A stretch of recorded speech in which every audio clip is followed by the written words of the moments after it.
everyone, welcome back to Pacific Front channel.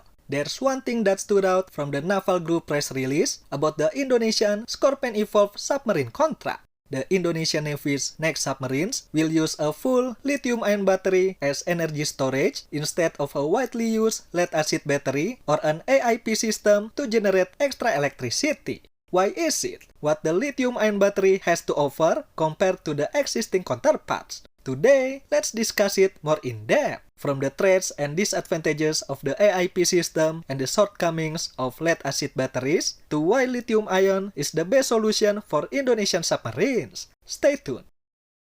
First of all, let's talk about the AIP system and what is its function in modern submarines. A conventional diesel-electric submarine uses an electric motor to run the propeller, which is supplied with energy from storage batteries, usually made from lead acid. Over time, the energy will be used up, and the submarine must come to a snorkel depth to recharge the batteries using its diesel engine. This cycle must be done every couple of days and makes the submarines more vulnerable to detection. Submarines with AIP still have the same diesel engine, electrical motor, and batteries, but it has an additional room to place a power plant to generate extra electricity. It still needs to come to the surface to recharge the batteries, but it only needs to do it less often. This makes the submarines more survivable and stealthier.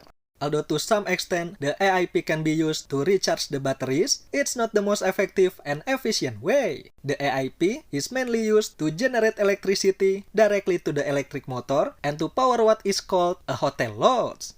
There are several types of AIP from the past and present, but the most commonly used today are the Stirling generators and fuel cells. Both use liquid oxygen like the Swedish A26, and some fuel cells AIP like the Type 212 use hydrogen as well. The main benefit of the AIP submarine is it can dive for a much longer time between charging. However, the downside is AIP submarines are inherently more expensive and more complex. It's not only about the actual system itself, but also concerning the supply of liquid oxygen or whatever chemicals it needs, training, and maintenance. So, who is suitable to operate it? If you can afford the cost of buying, operating, and maintaining the AIP submarines, this submarine is perfect for all navies, especially non-nuclear powered ones, or for nations with short coastline. This is what I learned from visiting the Naval Group booth at Indodefense 2022. As I said earlier, the AIP submarine can dive longer, which makes it best for bottoming.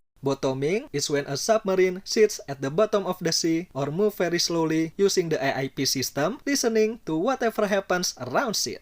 In other words, the submarine barely needs to move at all to patrol a short coastline. It can just sit there and listen. Moreover, if you have a short coastline, the infrastructure and supplies needed to operate it, like liquid oxygen and hydrogen depot, can be built in just a few locations. That's why it's more suitable for countries like Singapore, Sweden, the Netherlands, and countries that have a relatively short coastline. Imagine Indonesia, which has a long coastline and many points of interest scattered across the archipelago. Surely, bottoming is not a recommended tactic. The Navy will need to find a local supply chains that can provide enough AIP-grade pure hydrogen and liquid oxygen on time and build a refueling depot for the AIP system in many places if they want their AIP submarines to swim freely. The modern AIP system was born to cover the lead-acid battery's weaknesses, especially its capacity to store electricity for a long duration in a tight and limited spaces. But what if there's a battery type that can provide greater power storage without sacrificing spaces? We don't need AIP anymore, right? That's what lithium-ion batteries plan to solve. If you are watching this, I bet your devices are using lithium-ion batteries to store energy. There are some reasons why lithium-ion batteries are popular and widely used in day-to-day life equipment. First, lithium-ion has higher energy density than lead-acid batteries. This means for the same energy consumption, a lithium-ion battery may last 8 to 10 times longer than a lead-acid one. Second, for the same capacity, the weight and size of lithium-ion batteries are much lower compared to lead-acid.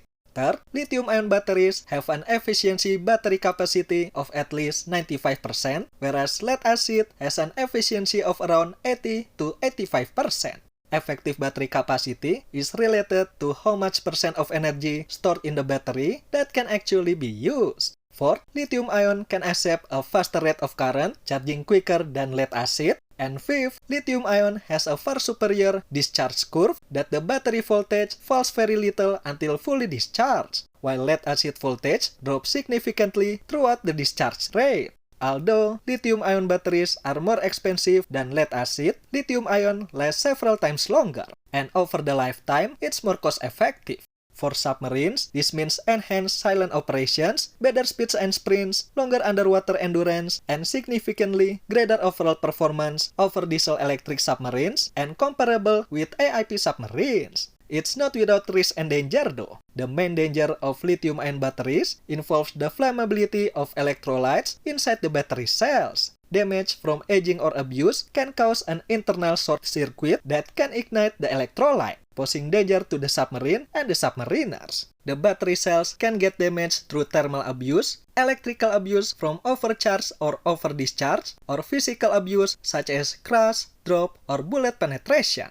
But with several actions to improve Li-ion battery safety, this risk can be minimized, like improving the quality of design and manufacturing to reduce defect, encasing batteries in containers that will protect the submarine and personnel in the event of thermal runaway, and improving the battery management system so it will reliably prevent dangerous conditions from occurring. That's why despite the risk, countries still explore this battery to power their submarines. Japan, as the early adopter of Li-ion batteries for submarines, said they had already solved this and even removed the AIP system in their subs. China is planning to use this battery for their submarines as well, and South Korea even plan to combine both AIP and Li-ion batteries for their KSS-3 Batch 2 submarines. What about the Scorpion Evolve? When I talked to Naval Group representative at Indo Defense, he said that their Li-ion batteries was not mature enough yet. It still needs extensive development to make it more reliable and of course safe. But he promised me it will be ready very soon.